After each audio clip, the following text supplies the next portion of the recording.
오늘 주제에 좀뭐 삼위일체 관점, 제가 이거 이렇게 저 포스터 해놓고 후회했어요. 이렇게 하면은 분명히 또 안 오실 텐데 삼위일체 그러면 듣기엔 아니 이렇게 한 번 듣기엔 좋지만 계속 듣기엔 부담스럽잖아요.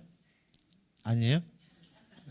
우리 뒤에 우리 수사시민님들도 계시지만 누가 만약에 본당에 미사 부탁했는데 삼위일체 대축일 날 와서 미사 좀 해주세요 그러면 부담스럽거든요. 강론하기가.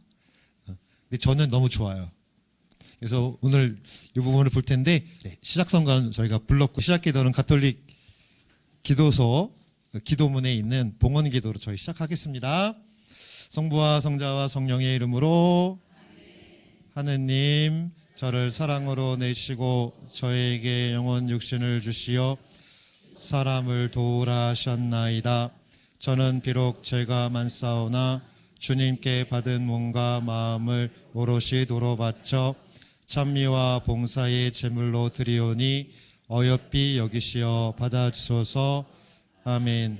좋으신 주님, 오늘 당신을 사랑하고 무엇보다 당신이 사랑하시는 자녀들이 함께 모여 조금 더 당신께 다가설 수 있는 길과 또 지혜를 얻고자 모였습니다. 이 시간 우리를 하나로 묶어주시고 또 우리를 당신과 하나로 엮어주시는 성령을 보내시어 성령의 활동과 또 은총으로 말미암아 이 자리에 모인 저희가 당신과 더 깊은 사랑의 관계를 맺을 수 있도록 허락하시고 또 도와주소서. 이 모든 것 우리 주 그리스도를 통하여 비나이다. 성부와 성자와 성령의 이름으로 아멘. 네, 연구소의 얼굴 기정만 신부입니다. 아마 주교님이 저를 여기로 보내신 이유는 제가 가장 잘났기 때문에 보냈다고 혼자만 생각하고 있으니까 비웃지 마시기 바랍니다. 자, 오늘 저희가 생각해 볼 거, 봉헌이란 거 다 알고 계세요. 그쵸? 봉헌. 우리 이제, 사실 저는 본당에서 이렇게 실제 그 전례문에 있는 이름은 봉헌 예식인데, 우리는 자꾸 뭐라고 표현하냐면 헌금 낸다 그래요. 그죠? 저는 이 표현 마음에 들지 않아요. 헌금이 아니라 봉헌하는 거죠. 다 아시는 바와 같이 초대 교회 때에는 항상 지금도 그렇게 하시는 본당 신부님이 있는데 원래 주님 만찬을 하고 나면 거기에 봉헌된 것들을 갖고 함께 모여있는 사람들이 음식 나눔을 했잖아요. 그러니까 어떻게 보면 세상의 음식이 하느님께 필요한 것은 아니지만 우리가 하느님께 봉헌할 수 있는 나의 모든 것을 봉헌을 하고 그 봉헌된 모든 것으로 미사를 봉헌하면서 주님의 빵과 피를 나눠 마시고 그런 다음에 모여진 이들이 함께 봉헌된 음식을 나누면서 우리 모두는 이미 하느님의 나라에 속한 하느님 나라의 자녀들, 시민이다. 이런 마음을 함께 나누었었죠. 근데 요즘에는 그걸 자꾸 헌금한다 이래서 그 의미가 되게 사라진 것 같아요. 그나마 남아있는 게 안 하는 본당도 있지만 그나마 주일 교중미사 때 뭐 하냐면 뭐 하죠? 봉헌, 예물 봉헌을 하죠. 그래서 구역별로 돌아가면서도 하고 하는데 두 분이 이제 빵과 포도주 그다음에 이제 이렇게 봉헌을 하시잖아요.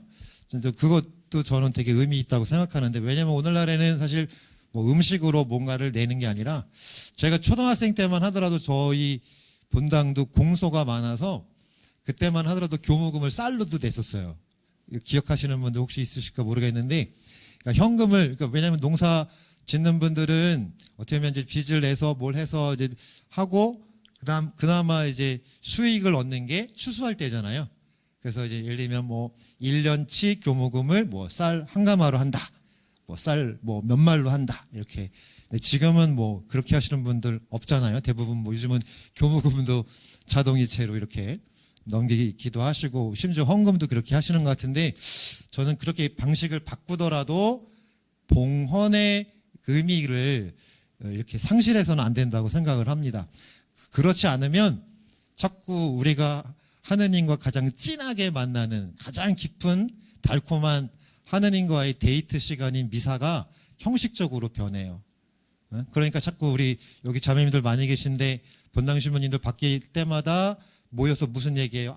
이전 신부님은 목소리는 작았지만 강론은 짧았는데 지금 오신 신부님은 재미는 없는데 강론만 길어. 얼굴은 봐줄만 해. 아주 본인들이 조리를 해요. 예? 그리고 또 그 다음에 본당 신부님에 대해서 깔 거 없으면 뭐예요? 왜 성가대는 맨날 저렇게 성가를 그냥 느려 터지게 해가지고, 예? 항상 우리로 하여금 점심 때 밥때를 놓치게 하는지 모르겠어. 그러니까 어떻게 보면 우리가 자꾸 뭐랄까요? 하나님이 주신 선물을 마치 인간들이 만들어낸 것처럼 재고 뭐 난도질하고 이렇게 하는 게 얼마나 우리한테는 안 좋은 것인가. 저는 이렇게 되는 이유 중에 큰 것들이, 물론 뭐 신부님이나 또 전례 봉사자들도 열심히 해야겠지만, 우선은 하느님이 세우신 봉헌의 의미를 우리가 자꾸 까먹는다는 거예요. 우리 마음대로. 자, 그러면 봉헌은 너무나 잘 알고 계시기 때문에 오늘 그러면 우리가 하는 이 봉헌이란 것처럼 마음의 자세라고, 좀 마음의 양식이다. 그러니까 우리가 마음의 양식이란 건 뭐예요? 이렇게 살아야 한다. 근데 이렇게 산다는 거는, 예를 들면 뭐 집에 혹시 가훈 있어요? 가훈? 요즘에 가훈 없나요?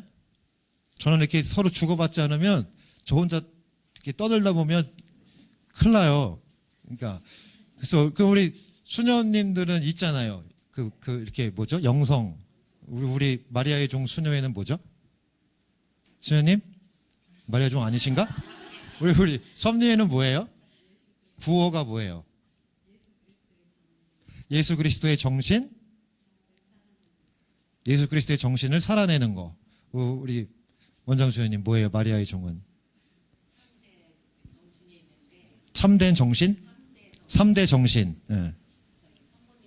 성모님의 모범을 따르고 형제적 사랑, 봉사. 또 우리 다른 하여튼 수녀님들. 그리고 뭐 모르겠어요. 본당마다도 뭐가 있을지 모르겠는데, 우리 저기 오늘 마리아의 종, 마리아의 아들. 마리아의 아들은 뭐죠? 네? 병자와 고아를 위해서 뭐 해요? 그들의 돌보는 거예요? 그들 괴롭히는 게 아니고? 알겠습니다. 자, 각자 다 이런 게, 근데 이거를 우리가 흔히 마음이라고 표현을 하겠죠. 뜻, 우리가 추구하는 바. 이게 마음의 양식이잖아요. 어떻게 보면 우리 수녀님들이 수도에 입회했을 때, 또 우리 수녀님들이 그 수도에 입회했을 때, 그러니까 우리 뭐 예비 성소자 단계에서는 그런 것들을 많이 가르치죠. 우리 수도회는 어떤 정신을 살아낸다. 그래, 물론 수도회가 다 다르지만 하나의 공통된 목표가 있죠. 하나님께 다가서는 거잖아요. 더 정확히 말하면 예수 그리스도를 닮는 거죠. 예수 그리스도의 모습을 닮기 위해 우리는 이러한 마음의 자세로 살아간다. 함께. 그렇죠? 근데 그러면 봉헌이라는 거는 한마디로 말씀을 드리면 그거예요. 그러니까 우리가 하느님을 향하도록, 하느님을 사랑하고 하느님을 믿고 하느님께 희망을 두도록 하는, 우리한테 우리는 그리스도인이요라고 말하는 세 가지 삶의 자세를 향주 삼덕이라고 이야기해요. 뭐죠? 신망회죠? 응? 신망회. 우리 삼덕성도 있는데, 사실 이 신망회를 봤을 때, 예를 들면 하느님을 향해서 우리가 이렇게 가져야 될, 어떻게 보면 생활의 자세가 그분을 믿고 그분께 희망을 두고 그분을 사랑한다. 근데 이거는 순서가 바뀐 거예요. 이렇게 말하면 뭐냐면, 내가 나름의 능력이 있어서 나의 힘으로, 나의 능력으로 하느님을 사랑할 수 있고 하느님을 믿을 수 있고 하느님 안에서 희망을 찾을 수 있다라고 하는 교만한 생각이에요. 왜 그럴까요? 우리의 모든 거는 누구로부터 오는 거죠? 하느님으로부터. 하느님이 알려주시지 않으면, 하느님이 허락하시지 않으면, 하느님이 선물해 주시지 않으면 우리는 아무것도 아닌 거죠. 마치 시편 104편에 나오는 말씀처럼, 당신께서 숨을 거두어 가시면 우리는 먼지로 돌아가나이다. 이렇게 표현을 하고 있어요. 근데 마치 우리가 이 세 가지를 우리가 살아야 돼. 예? 그래서 많은 분들이, 제가 본당에 있을 때도 이렇게 뵀을 때 이제 봉사직을 제안을 해요. 그러면 10 중에 9분은 뭐라 하시냐면, 신부님, 제가 믿음이 약합니다. 믿음이 약합니다. 그건 맞는 말일 수 있어요. 근데 믿음이 약하다는 자기 고백이 나오게 되는 가장 큰 이유는 우리로부터 시작하기 때문에 그래요. 나로부터 내가 하나님을 믿고 내가 하나님을 아니요. 마치 요한 사도가 자신의 서간에서 말하는 것처럼 하나님께서 우리를 먼저 사랑하셨기에 우리는 그분을 사랑할 수 있는 것입니다 라고 하는 것처럼 하느님이 우리를 이 세상을 지으시어 이 세상에 내실 때 하느님은 우리에게 신뢰를 두셨고 우리 안에 사랑을 담으셨고 또 우리 안에 하느님을 향할 수 있는 희망을 주신 거예요. 그러니까 우리 마음 안에 있는 그리스도인으로서 그리스도인답게 그리스도인으로 성숙해 가는 데 있어서 우리 생활의 양식인 삶의 양식인 신망에는 우리가 먼저 시작한 게 아니라 내 능력으로 개발하고 발굴한 게 아니라 하느님이 먼저 우리를 믿으셨고 하느님이 먼저 우리를 사랑하셨고 하느님이 먼저 우리 안에 희망을 두셨기 때문에 우리가 그 하느님을 믿고 사랑하고 희망을 줄 수 있는 거예요. 이게 좀 이해가 되세요? 어렵지 않으시죠? 한번 생각해 보시면 돼요. 그러니까 가만히 우리가 성찰해 보면 사실 내가 한 건 없어요. 근데 우리는 일상에서 다 내가 했다라는 착각에 빠져요. 아마 우리 수녀님들, 여기 오신 수녀님들은 안 그러실 것 같은데, 선배 수녀님이 후배들한테 제일 많이 하는, 후배 수녀님, 너무 일이 많아, 힘들어요. 뭐, 이러면은, 나 때는 너의 3배를 했다. 그러니까 마치, 뭐지? 그 분명히 그 정신으로 봉사하고 활동하는 거는 하느님의 덕분으로 하는 건데, 우리들의 생각에는 나는 더 많이 했고, 너는 아직 덜 했고. 이런 판단을 수녀님들은 안 하시죠? 근데 저는 하는 수녀님들을 봤어요. 여기 오신 분들은 그런 분들이 아니기 때문에 오신 거고, 혹시 나중에 녹화방송으로 보시는 분들은 중간 상태고, 아예 안 보는 수녀님들은 그렇게 나는 네 나이 때 3배를 더 했다. 이렇게 말씀하실 것 같아요. 그러니까 여기에 하느님은 계시지 않은 거죠. 자, 그러면 하느님이 하나 더 생각해 볼 것은 하나님이 왜 우리를 사랑하고 왜 우리에게, 그러니까 그 구약에 보면 우리가 하나님이 나를 믿는다? 어떻게 그걸 알지? 알 수 있어요. 구약 성경에도 자주 나오는 이야기지만 하나님은 이걸 표현할 때 하나님은 믿음에 성실하신 분이세요. 너희는 나와의 약속, 나와의 계약을 깨뜨릴지언정 나는 결코 내가 한 약속을 어기지 않는다. 반드시 이루고야 만다. 오늘 또 제가 이사야서 기억이 안 나는데 어느 정도로 성실하신가 비유를 드시죠. 아이를 낳은 엄마가 어찌 자신의 젖먹이를 잊느냐. 그러나 설사 산모가 자신의 아이를 잊는다 할지언정 나는 결코 너를 잊지 않는다. 그게 하나님 마음이에요. 그러니까 우리는 놓칠 수 있고 우리는 하나님께 향했던 믿음과 사랑과 희망, 그분과 관계 맺게 하는, 그분과 가장 친밀하게 우리를 만들어주는 이 3가지 생활의 모습을 잠시 놓을지언정 하나님은 한 번도 우리에게 마치 우리 그 소작인의 비유처럼 이제 내 아들을 보내면 저들이 내 뜻을 알아듣겠지 하고 보냈는데 우리는 어떻게 했어요? 또 이렇게 말하면 그분의 아들 예수님을 잡아 죽였어요. 주님, 제가 안 죽였는데요? 로마 병사가 죽였는데요? 오늘도 인정해야 할 것은 우리가 예수님을 죽이고 있다는 겁니다. 왜 그런지는 각자 생각해 보시면 알 것 같아요. 왜냐하면 다 잘하고 계세요. 아까 말씀드렸지만 여기 오신 분들은 그럼에도 불구하고 예수님의 모습으로 동화되시려 노력하신다는 걸 알고 있습니다. 그래서 좀 먼저 볼 것은 하느님이 먼저 우리들에게 다가서신다. 먼저 당신이 찾아오셨다. 먼저 당신이 우리 안에 사랑과 희망과 믿음을 두셨다는 거. 그래서 우리가 하나님을 믿을 수 있다. 근데 이거를 왜 선물로 주셨을까? 우리 마음 안에 왜 저 향주 삼덕, 대신덕이라고도 표현합니다만 왜 주셨을까를 생각해 보면 좋을 것 같아요. 왜 주셨을까요? 그렇죠. 맞습니다. 역시 우리는 놀팔자. 지금도 놀고 있잖아요, 우리가. 잘 놀 줄 아는 사람이 딴 것도 다 잘하는 거예요. 그렇죠? 제가 볼 땐 기도도 잘하실 것 같아요. 그래서 하느님하고 우리가 응? 아주 재밌게 신나게 놀 수 있도록 이 세 가지를 우리에게 우리 마음 안에 선물로 주신 겁니다. 근데 이 세 가지를 통해서 결국에 하느님과 우리가 잘 지내게끔 하는 마음의 자세가 뭐예요? 봉헌이죠.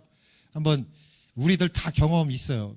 예를 들면 제가 봐도 우리 수녀님들한테 여쭤봐도 수녀님들 첫 서원, 종신서원 포함해서 언제 가장 하느님께 내 마음이 불타오르셨어요? 언제예요? 어렴풋이 그분의 사랑을 느낄 때 아니에요? 그죠? 그러니까 첫 서원 때 막 한 3년 4년 이제 지청 수련기 거치고 나서 이제 막 첫 서원 할 때 막 오늘 죽어도 막 난 너무 행복할 것 같은 그런 느낌. 그러니까 하느님을 이렇게 알아가려고 할 때 너무 좋잖아요. 너무 좋아서 막 진짜 그럴 때 드는 마음이 뭐예요? 나를 다 저분께 던진다라고 표현을 하잖아요. 그리고 이제 우리 자매님들, 형제님들 계신데 뭐 저는 결혼 생활을 안 해봐서 모르겠지만 그래도 어렴풋이 우리가 알 수 있는 게 예를 들면 남녀가 서로에 대해 호감이 커갈 때 어떻게 돼요? 예? 자꾸 어떻게 돼요? 더 같이 있고 싶고 더 알아가고 싶고 더 알아간다는 건 뭐예요? 나도 저 사람에게 내 모습을 드러내고 싶고 저 사람이 나에게 자신의 모습을 나에게 보여주기를 바라잖아요. 아니에요? 맞습니다. 제가 언제더라 하여튼 옛날에 그 무슨 드라마 중에 걸어서 하늘까지 라는 노래 아세요? 눈 내리는 밤은 언제나 이렇게 가는 거. 근데 이 사람 노래 중에 그 드라마에 또 하나의 조금씩 천천히라는 노래가 있어요. 그러니까 서로가 좋아하게 될 때 조금씩 천천히 너를 내게 보여줘. 보여달라는 건 뭐예요? 너를 받고 싶다는 거잖아요. 받는다는 건 동시에 뭐예요? 나를 너에게 주겠다는 거죠. 제가 여러 번 예로 들었는데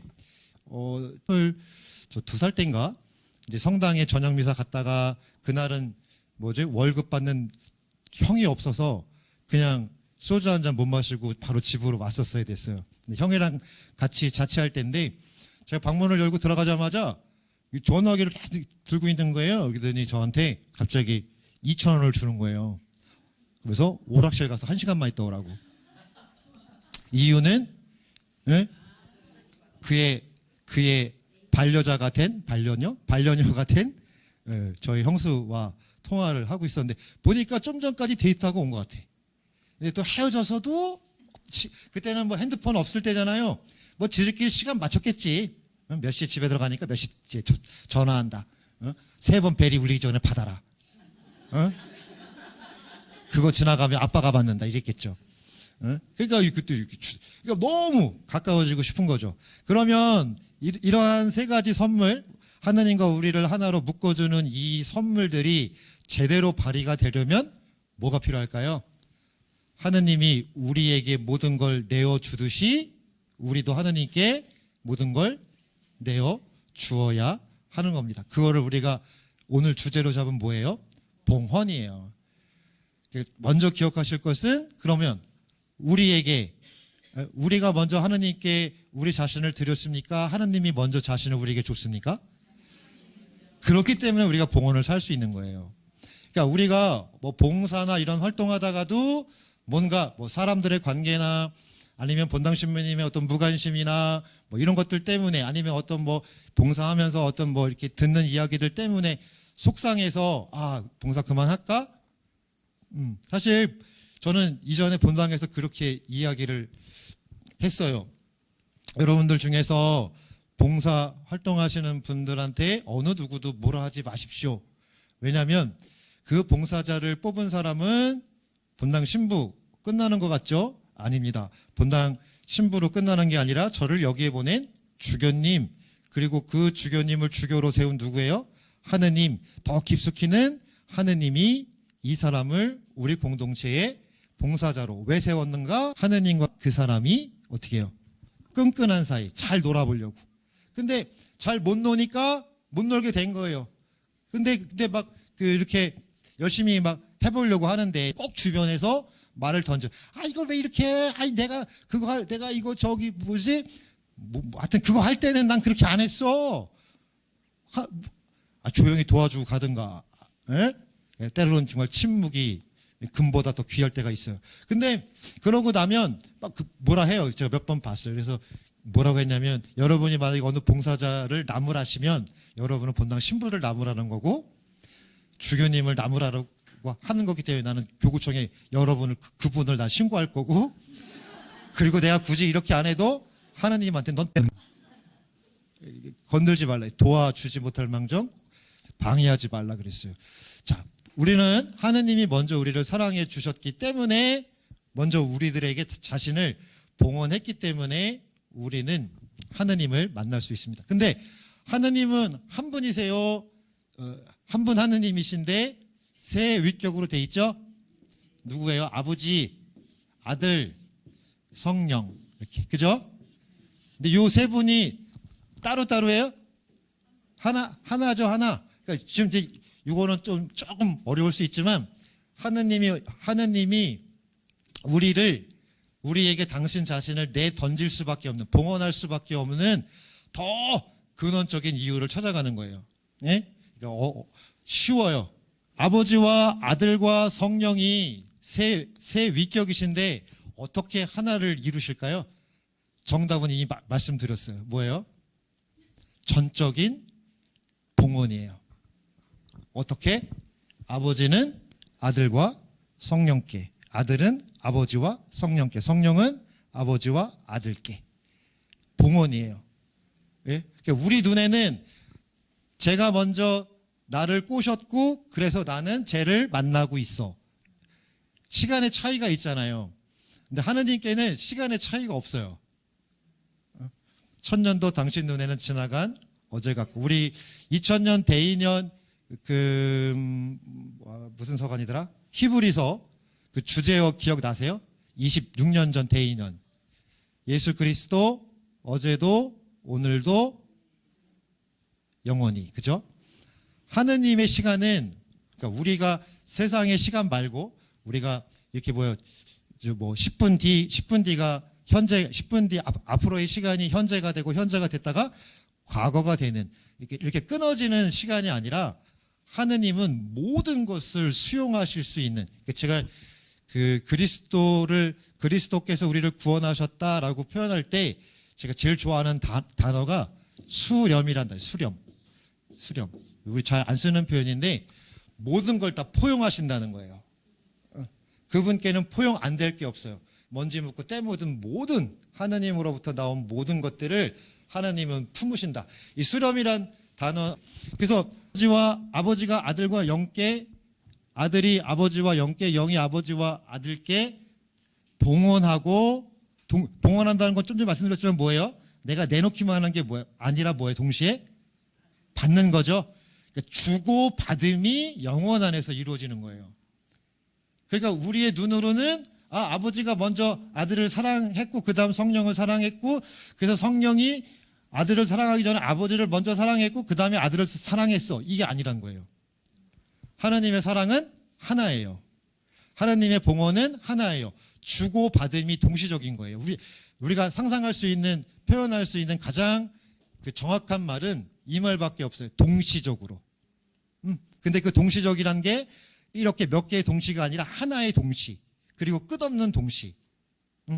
끝없는 찰나가 계속되는 거. 이것도 뭐 시간이 흐르면 약화되거나 작아지거나 그런 세상적 시간의 의미가 아니에요.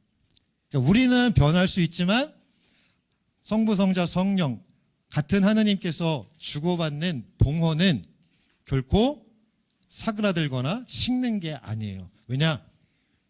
시대를 초월해서 세상 모든 것을 당신 안에 하나로 수렴하실 수 있는 분이기 때문에. 그러니까 이거를 그러니까 좀 멋있는 단어로 뭐라 표현했냐면 그리스어로 페리코레시스라고 표현을 했어요.